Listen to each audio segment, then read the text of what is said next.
Hello, everybody. In today's video, I'm going to be covering auto vehicle theft, recent trends in it. I'm mainly going to be covering the years 2024 to 2025, as that's where most of the data is sitting right now. It's really super simple to compare the data between these 2 years, and the cars that were actually being stolen are exactly the same. So I thought it was just interesting to go ahead and compare those 2 years and talk a little bit about the cars being stolen and why. But just jumping right in, I'm going to start with a little bit of data and statistics on what we're seeing in auto theft. So, as of right now, since September 17th, 2025, the NICB has reported, which is the National Insurance Crime Bureau, they have reported a 23% decrease for the first 6 months of 2025 compared to the same period of 2024. In 2024, around quarter 1 and quarter 2, we saw around 435,000 thefts, motor vehicle thefts, and in 2025, we've only seen 334,000 motor vehicle thefts. While this is nationwide statistics, uh, statewide, the numbers are bigger in some places and smaller in others, as you could expect. But they're bigger in a better direction. They are seeing bigger decreases in these states. So, for instance, Puerto Rico has seen a 43% decrease in automotive theft, and Washington State has also seen a 42% decrease. And one of the top five states, Colorado, has seen a 31% decrease in automotive theft when its theft rate per 100,000 residents in Colorado was 149 auto vehicle thefts per 100,000 people. So not every state is sitting at 23% decrease. Some states are doing it better, some states a little worse than the national average. It's just an average, but we are seeing a decrease in automotive theft in 2025, which is a good thing. But I wanted to touch on the cars that were actually being stolen during quarter 1 and quarter 2, and they are not different from the cars that were being stolen in quarter 1 and quarter 2 of 2024. So going just down the list, the top five, number 1 is the Hyundai Elantra.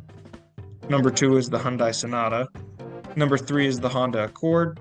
Number 4 is the Chevy Silverado. And number 5 is the Honda Civic. So, something to note about these cars, the first two, the Hyundais, those have a completely different reason for being stolen, which I will touch on a little bit later. I want to touch on the last three, the Honda Accord, the Chevy, and the other Honda, the Honda Civic. The reason those are in the top five is because of parts. They're super simple cars, super reliable. The machinery in them is really well made. It's not cheap per se, but it's not cheap, but it's cheap to work with, and you can do a lot with the machinery inside of those cars. So stripping them down, getting rid of the VIN and the serial numbers, you can easily sell that for a lot of money, and whoever receives it can work with it in so many ways. Those cars are easy to scrap down, sell to over the seas or it's the scrap yards, and you can get a lot of profit for it. Super simple cars to work with and strip down. That is the reason for those three being on the list, but the Hyundais have a completely different reason. And that boils down to there is no security in those cars. And when I say that, I mean there's no electronic immobilizers, which in most modern day cars there is. For whatever reason, Hyundai doesn't have this in their car. I couldn't really find anything on it. But an immobilizer is just an electronic security device that gets fitted into the motor vehicle that prevents the engine from being started unless the correct key, transponder, or smart key is present. This also prevents the car from being hotwired. So it's super simple to get inside of these Hyundais and just get them started with any random key that you have. There is nothing stopping you from doing that.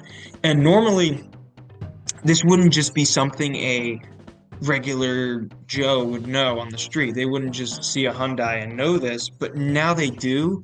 And the reason for that is because of a TikTok video, which kind of became a TikTok trend. Not for very long, as police cracked down on it pretty quickly. But it did become a little bit of a trend. A person filmed a TikTok video showing how easy it was to get into a Hyundai and how easy it was to start them and take them. He didn't have the Hyundai key. He didn't have a smart key or a transponder. He just got in there and started with some random key. And he showed how simple it was to actually get into the car. Um, there's not a lot of security with Hyundais. Um, as of 2025, though, they have been putting more in, so more of their cars are seeing more anti-theft technology inside of them. But that's the biggest reason those were the number one cars for 2024 and 2025. People started to realize, oh, hey, it's super simple to get these cars, and the parts aren't shoddy. Just like the last three cars I talked about, the Honda and the Chevy, Hyundai also has good parts.